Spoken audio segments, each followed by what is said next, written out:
A billionaire heir hides as a night guard to find true love, but what happens when the mask slips?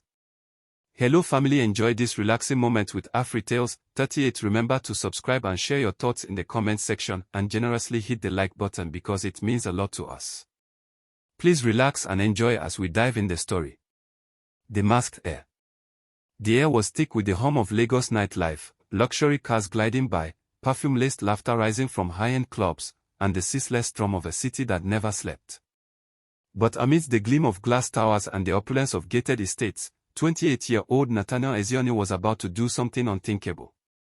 Nathaniel was the only son of Oba Maxwell Ezeonu, a shipping tycoon whose name was etched across the Nigerian business landscape like gold leaf. Oba Maxwell was known for his sharp suits, sharper deals, and his formidable presence at the International Economic Summit. But Nathaniel was not his father. He was quieter, with eyes that studied rather than demanded. Fresh from his final year in medical school in the UK, Nathaniel had returned to Lagos for what his father called the next stage, marriage and integration into the family empire. "You are the heir, son," Maxwell said, sipping aged whiskey one night on their villa's rooftop. "And a man like you needs a queen, not a distraction." But Nathaniel wasn't seeking a queen of titles. He was seeking something far rarer: sincerity. During his years abroad, he had witnessed how the promise of his last name wrapped around him like a velvet rope, separating him from real human connection. Friends were curated. Women were calculating. And love, if it ever tried, got drowned in the noise of assumptions. So he returned with a plan. Under the guise of exploring real estate development, Nathaniel moved into a mid-tier housing estate his family owned on the mainland, where affluence wasn't expected. Disguised with a beard, old clothing, and the name Ikena, he posed as one of the estate's newly hired night security guards. The guard shack became his watchtower into real life. The residents were used to ignoring those in uniforms. Yet here, beyond the gates of wealth, Nathaniel saw real emotions, raw interactions, and above all, a test for sincerity. That's when he noticed her. Amara. She wasn't the most glamorous woman in the estate, far from it. She worked as a primary school teacher, lived with her younger sister in a modest two-bedroom flat, and moved with a quiet grace that betrayed deep strength. Her greetings were always kind, and unlike others, she looked the guards in the eye. One evening, when it rained furiously, she brought him a warm flask of tea without a word. That moment stayed with him.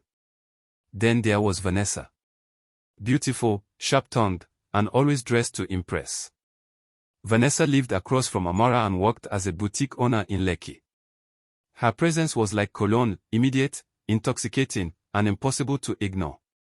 She was well aware of her appeal and assumed that no man, regardless of class, could resist her. When she started flirting with Ikena, it wasn't out of interest, it was a power play. Nathaniel took notes. What made Amara different? Why did she intrigue him? Why did Vanessa's laughter feel so rehearsed?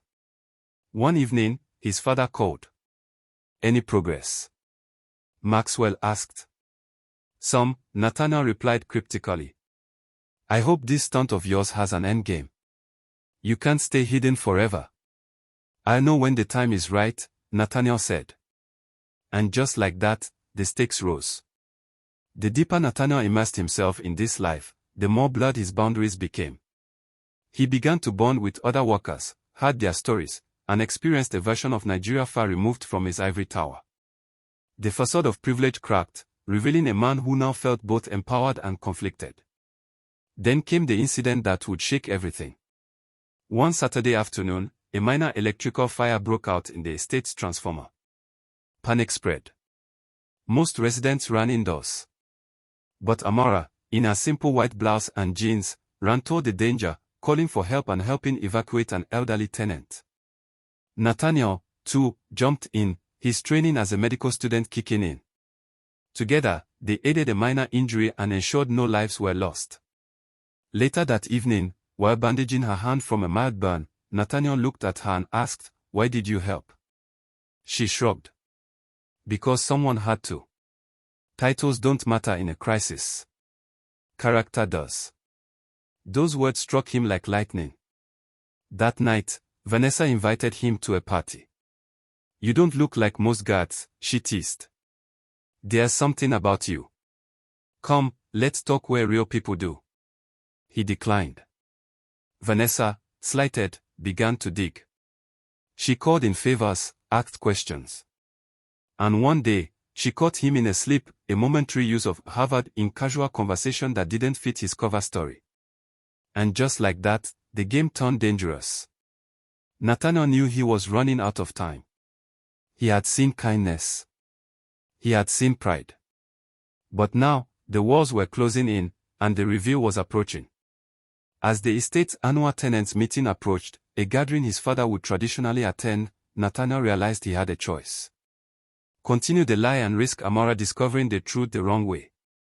Or come clean and risk losing everything he had just begun to understand. But the greatest risk wasn't exposure, it was the possibility that love, real love, only survives in truth. And he had lied. Shadows and suspicions. The estate's atmosphere shifted subtly after the transformer fire.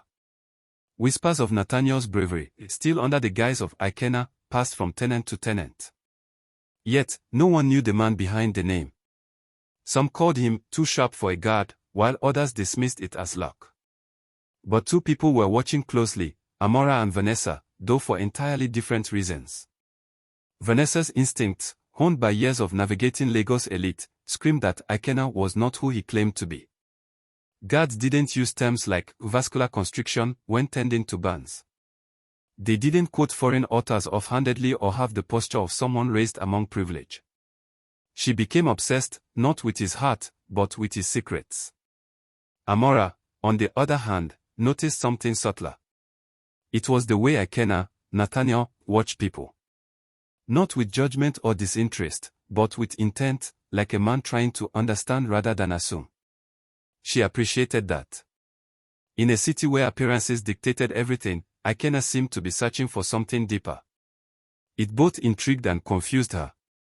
At the same time, Nathaniel found himself struggling. His father had demanded an update again. Have you found her? Ober Maxwell's voice carried the usual weight. I might have, Nathaniel replied cautiously. But I'm still watching. Maxwell chuckled. Watching or falling? Nathaniel didn't answer. It was on a Wednesday evening that Vanessa made her first move. Dressed in an outfit that blended elegance with calculated temptation, she approached Nathaniel at the estate gate. Let me drive you home after your shift, she said, her voice dripping charm. I walk. It's not far, he said without flinching. You're too fine to be wasting in this post, she said. I know people. I could get you a better job. Maybe even as my personal assistant. He looked at her, amused. And why would you do that? Vanessa leaned closer. Because I like to keep interesting things close. Nathaniel gave a polite smile, then turned back to his post. Humiliated, Vanessa's flirtation turned venomous. She started spreading rumors, subtle ones, questioning Ikena's background, suggesting he was a convict in hiding or perhaps an ex-soldier. But Amora didn't buy it. One afternoon, she walked up to Nathaniel during his lunch break and sat beside him on the bench by the entrance. People are talking, she said. I know, he replied. I don't care who you were. I care who you are now. Nathaniel looked at her, stunned by her clarity. Why? He asked. Amora shrugged. Because I know how it feels to be judged unfairly. Her words opened something inside him. Amora's past was not without pain. She had once been engaged to a man who left her when her family struggled financially. That betrayal made her wary but also wise. She understood masks. She just didn't wear one herself. As Nathaniel got closer to Amora, he also learned more about her dreams, how she hoped to start a free reading program for underprivileged children, how she saved every naira for her sister's university education, how she laughed more freely when talking about books than about people. She was the kind of woman who offered warmth, not demands. And for Nathaniel, that was rare. Still, his dual identity began to wear on him. One night, as he sat in the small one-room guard quarters, he stared at a photo of his mother, who died when he was a teenager. She had always told him, The heart doesn't care for money, it only cares to be seen. He knew she would have liked Amara. But secrets don't stay buried forever. Vanessa, now growing impatient, decided to follow him one weekend. She saw him leave the estate and, with a friend's help, tailed him to a private luxury apartment complex in Ikoyi. There, he entered without hesitation, greeted by name by the security at the gate. It was the confirmation she needed. The next day, she confronted him in private. "I know who you are." Nathaniel didn't flinch. "Do you? Your name isn't Ikenna. You're not just some god. You're wealthy. Powerful. And you lied." Nathaniel exhaled. "Why does that matter to you?" Vanessa's smile faded. "Because I could have been the one." "And that's exactly why you couldn't," he replied coldly.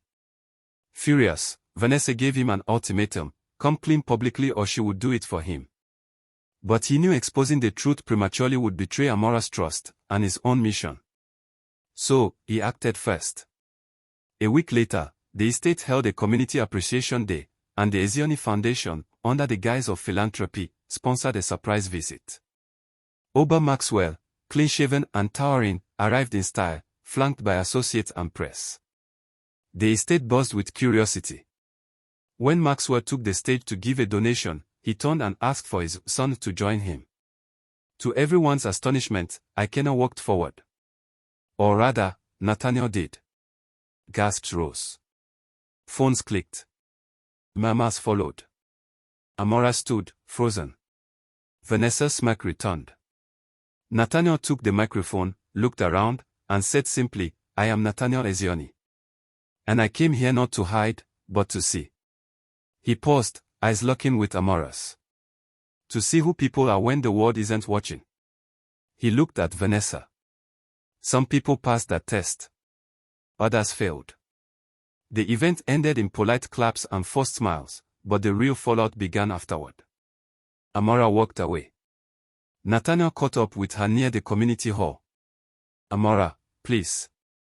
"You lied," she said, her voice soft but fierce. "You watched me like an experiment." "No," he replied quickly. "I watched because I needed to know what love looked like, unfiltered. What kindness looked like without cameras or titles." "And what did you find?" she asked. "You," he said. She looked away, torn between fury and confusion. "I don't know if that's a compliment or manipulation." Nathaniel sighed. "I didn't expect to fall for you. But I did. And I'm sorry for the way I went about it." Amora said nothing more. She turned and walked away into the gathering dusk. And for the first time in his life, Nathaniel felt truly vulnerable, not because he had lost his disguise, but because he might have lost his chance at something real. Fractures of trust. The estate had changed. Where there was once routine and anonymity, now there was buzz and speculation. Tenants whispered as Nathaniel, who no longer Ikenna, walked by. The guards he had walked with now stood straighter, more reserved. Some greeted him with awe, others with resentment. The line between who he was and who they believed he was had been drawn, thick and sharp. But the only gaze that truly mattered to Nathaniel no longer met his. Amora avoided him. It wasn't dramatic, no slamming of doors, no public confrontations. It was the quiet, consistent absence. She stopped bringing tea during late shifts. She no longer lingered at the gate. And when they crossed paths, her smile, once warm and natural, was tight and polite. Nathaniel felt the ache of it in his bones. Oba Maxwell invited him to dinner at their private residence in Banana Island a week after the reveal. Nathaniel arrived wearing his usual tailored outfit, but it no longer felt like armor. It felt like a costume. "Well," his father said, carving into a grilled sea bass, "I suppose you've made your choice." Nathaniel sighed. "It wasn't supposed to go this way." Maxwell raised an eyebrow. "You mean you didn't expect your plan to backfire?" "I didn't expect to care this much." Maxwell leaned back. "You wanted someone who loved you for you. You got it. But love doesn't come without trust. And you broke that." Nathaniel nodded slowly. I need to make it right. His father smiled slightly. Then do it the way you should have from the start. With honesty. Meanwhile, Amore tried to move on. She immersed herself in her teaching, adding weekend classes for children in the neighborhood. She told herself that her heart wasn't heartbreak, that it was just disappointment.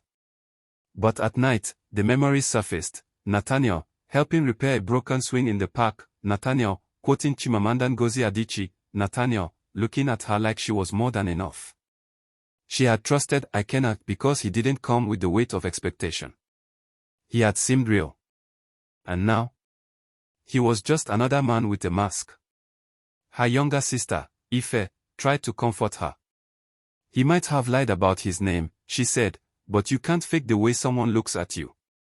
That's what scares me, Amora whispered. Vanessa, on the other hand, had capitalized on the reveal.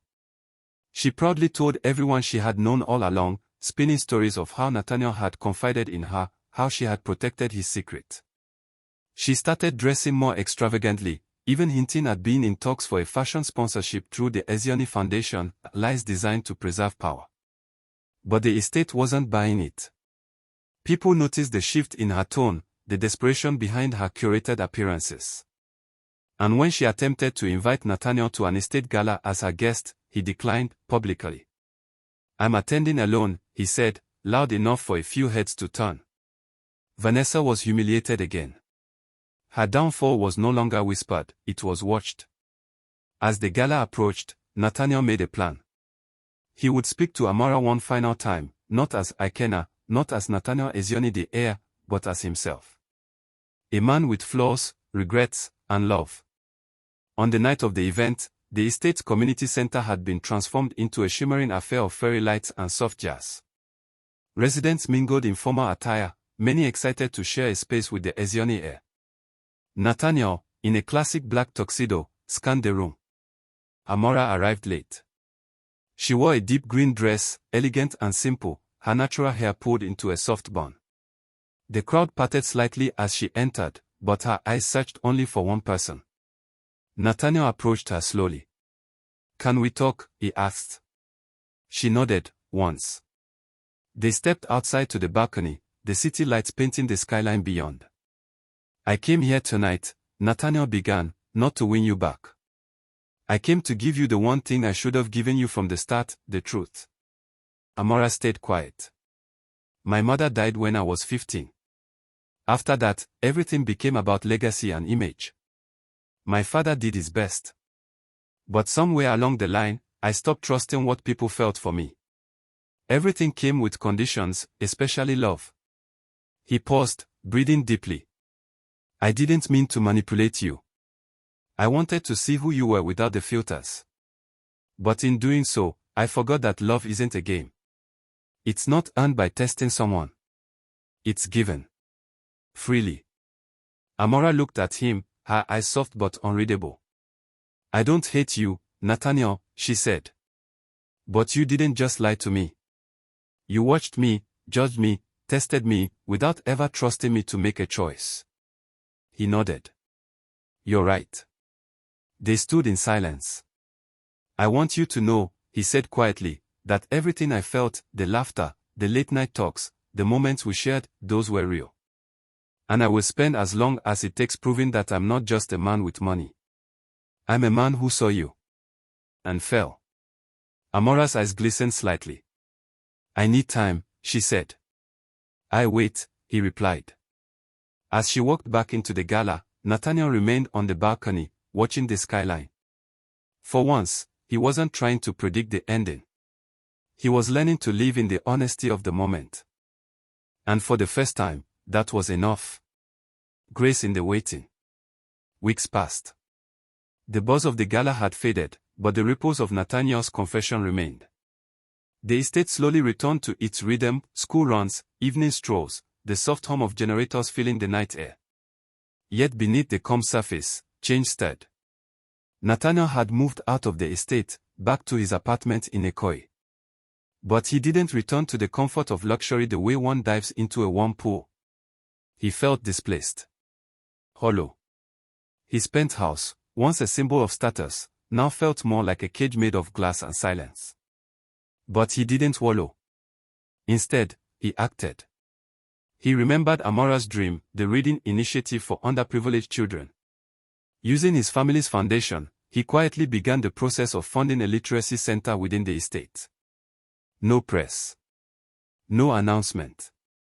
Just quiet investment. He called it the Lantern Room. A converted space near the community park, painted in vibrant colors, filled with shelves of children's books, donated materials, and a staff of volunteers, mostly teachers, retired educators, and youth corps members. On opening day, he didn't attend. He waited 2 streets away in his car, watching as Amora arrived, her eyes widening at the sight. She hadn't been informed of who was behind it. But she knew. That night, she sat alone in her flat, holding a small thank you note left anonymously in the center's mailbox.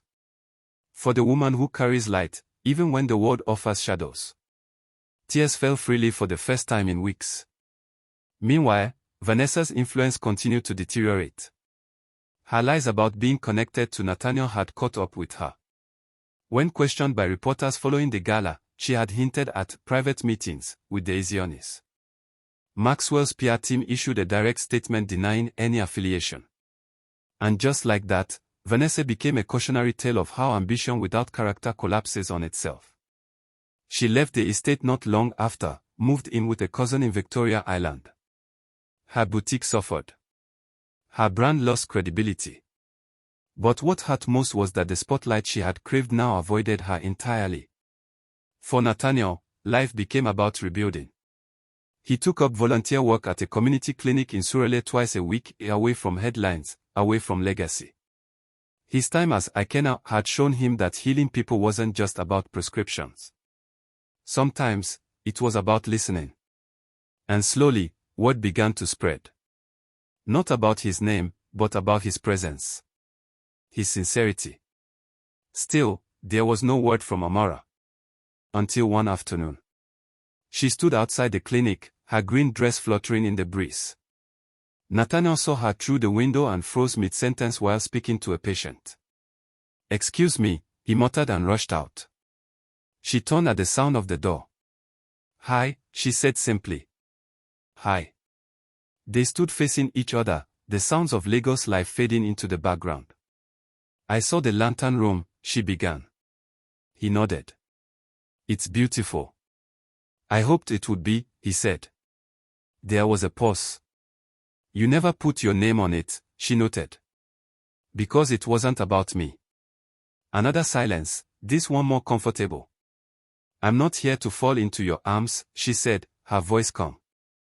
"I'm here because I miss my friend." Nathaniel smiled, cautiously. "I've missed you, too." She stepped forward, slowly. "I don't know what this is yet. I'm still healing. Still figuring out what it means to trust you again." "You don't owe me anything," he said quickly. "But I want to try," she finished. It was the most precious sentence Nathaniel had ever heard. And in that moment, he didn't kiss her. He didn't hold her. He simply stood with her, letting the moment soak into his skin like sun after a storm. Their courtship resumed, gently this time. No grand gestures, no luxury dates. Just walks. Conversations. Shared laughter over local meals. Nathaniel invited her and Ife to dinner, not in a mansion, but at a modest restaurant they had once joked about while he was Ikena. Trust, like a wound, needed patience to close. But Amora saw the effort. She saw him choosing humility. And slowly, her guard came down. She invited him to one of her weekend classes, watching with a soft smile as Nathaniel read animatedly to a group of children, acting out the voices and expressions. The children loved him. So did Ife. And though she hadn't said it yet, Amora felt her heart soften again. One Sunday evening, sitting on the balcony of her flat, she looked at him and asked, "Why me?" Nathaniel turned to her, thoughtful. "Because you never asked for anything except honesty. Because when I was invisible, you saw me. Because, even now, when you have every reason not to, you still offer grace." She didn't reply with words. She leaned her head gently against his shoulder. And in that silence, something unspoken was healed. Oba Maxwell, watching from the sidelines, finally sat his son down. She's the one, isn't she? Nathaniel nodded. Yes. Maxwell smiled, a rare, quiet smile. Then treat her as such. No masks. No tests. Just truth. I intend to, Nathaniel said. Good. Because a woman like that comes once in a lifetime. Unmasked forever. Rain fell gently on the rooftops of the estate, the kind of rain that didn't disrupt but whispered, as if the sky itself was telling stories. Inside the lantern room, laughter echoed softly as children sat in a circle, coloring their dreams in shades of crayons and chalk. Nathaniel sat on a low stool, watching a little girl draw a house with stars instead of windows. Why stars? He asked. Because stars don't burn out, she said, simply. He smiled, feeling the weight of those words. In many ways, he and Amora were like that house, building again, from scratch, this time with stars. It had been 2 months since Amora gave their relationship a chance again. 2 months of slow steps, quiet conversations, long walks, and shared silences. The glamour of wealth had vanished from the equation. In its place stood something more enduring, emotional transparency. Still, Nathaniel knew something lingered between them, a subtle wall yet to crumble. She had forgiven him, yes. But she hadn't fully trusted him again. And he didn't blame her. So he did something radical. He left the family business. When Oba Maxwell heard the news, he called immediately. You what? I resigned, Nathaniel said. From the board. From the foundation's executive team. I remain a consultant, but I need to build something of my own. Son, you are the company. No. You built it. I need to build me. Maxwell was silent for a long time. Then, softly, I'm proud of you. It was the first time Nathaniel had heard those words since his graduation. Nathaniel's decision shocked many. The media buzzed. Social elites speculated. But the truth was simple, he didn't want to live a borrowed life. He began working full-time as a community health advocate, helping set up mobile clinics in underserved areas. And the Lantern Room? It evolved. What started as a small reading center now expanded into a weekly leadership program for teens, a mentoring series for young women, and a Fathers Without Borders weekend for single fathers. Amora became the face of the initiative, and Nathaniel, its invisible backbone. Their love, too, evolved. Gone was the tension of disguise. Now, it was about partnership. They debated ideas, made joint decisions, argued over colors for the community murals, and laughed at the chaos of coordinating volunteers. Their chemistry matured, like firewood smoked jollof rice, slow, steady, unforgettable. But just as life was settling into its new rhythm, an unexpected visitor arrived. Her name was Maureen, a woman in her late 40s, poised and sharp-eyed. She had been Oba Maxwell's personal legal advisor for over 2 decades. She asked to meet with Nathaniel and Amora privately at the Lantern Room one evening. I know this is unusual, she said, but it's important. She placed a manila envelope on the table. Nathaniel frowned. Is this about the foundation? No, she said, looking at Amora. It's about you. They opened the envelope together. Inside was a letter, handwritten. From Nathaniel's late mother. I found this while archiving Maxwell's estate records, Maureen said. He didn't know it was in there. She must have written it just before she passed. Nathaniel read aloud. My dearest Nathaniel. If you're reading this, I've long gone. But there's something I want you to know, not as an heir, not as a man groomed for legacy, but as my son. I have watched the world place you in a box. I have watched them teach you that love must be tested and earned. But my darling boy, love is not a prize. It is a place. A home. If one day you find a woman who makes you feel seen, even when you're invisible to the world, do not let her go. Not because she fits your expectations, but because she surpasses your fears. Marry her. Walk with her. And most of all, let her see all of you. Because love, my child, does not hide. Mom. By the time Nathaniel finished, Amora's hand was in his. Neither said anything for a long time. They didn't need to. Love had finally removed its mask. Weeks later, Nathaniel planned something simple but significant. No grand proposal. No paparazzi. No flash mobs. Just the two of them at the lantern room one Friday evening, the lights dim, the shelves wrapped in soft golden ribbon, the children's artwork hung like stained glass. He placed a small journal in her hands. She flipped through it, pages filled with entries about her. Sketches, thoughts, poetry. Moments he'd written down as Lycana, never knowing what they would become. At the final page was a handwritten line. I built a life looking for truth. I found it when you offered it back. Will you walk with me? No masks, no more tests, just us. Amora looked up, and Nathaniel was on one knee, holding a ring made of white gold and garnet, simple, elegant, real. She didn't cry. She laughed a full, bright laugh, and said, yes. But only if we keep arguing about mural colors. He grinned. I wouldn't have it any other way. The wedding was held in the estate garden, where it all began. A blend of tradition and simplicity. Amora wore ivory with woven coral beads. Nathaniel wore an agbada, deep blue with silver embroidery, symbolic of clarity and grace. Oba Maxwell gave the toast. To my son, who stopped hiding. And to my daughter-in-law, who helped him see that masks are for strangers, not soulmates. The guests clapped. The children from the lantern room danced. Ife cried.